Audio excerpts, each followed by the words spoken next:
पालघर जिल्ह्यातील डहाणू तालुक्यातील बोर्डी समुद्र किनाऱ्यावर निसर्गाचा एक आगळा वेगळा चमत्कार पाहायला मिळतोय। किनाऱ्यापासून अवघ्या 300 मीटर अंतरावर असलेल्या एका विहिरीला आणि बोरवेलला चक्क गोड पाणी लागलंय। खारट पाण्याच्या पट्ट्यात आढळलेला हा गोड पाण्याचा स्रोत कुतूहलाचा विषय ठरला। समुद्र किनारपट्टीवर विहीर किंवा बोरवेल खोदल्यास खारट पाणी लागतं। बोर्डी येथील मुख्य रस्त्याला लागून असलेल्या या ठिकाणी जमिनीतून पिण्यायोग्य स्वच्छ आणि गोड पाणी येत आहे। या जागेवरील विहीर ऐतिहासिक असून त्यावर असलेल्या शिलालेखावरून या विहिरीचं भूमिपूजन 1985 मध्ये झाल्याचं समजतंय। सुमारे 40 वर्षांहून अधिक काळ ही विहीर आणि त्यासोबत असलेली बोरवेल ग्रामस्थांची तहान भागवते। विशेष म्हणजे समुद्राच्या इतक्या जवळ असूनही पाण्याचा गोडवा आजही तसाच आहे।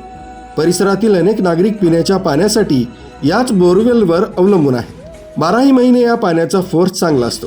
किनाऱ्यालगत सर्वत्र पाणी खारट असताना केवळ याच ठिकाणी निसर्गाच्या कृपेनं आम्हाला पिण्याचं पाणी शुद्ध मिळत आहे, अशी भावना स्थानिक ग्रामस्थांनी व्यक्त केली।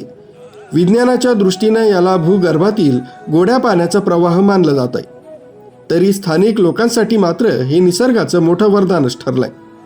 आरबी न्यूजसाठी मलिक शेख, मोखाडा।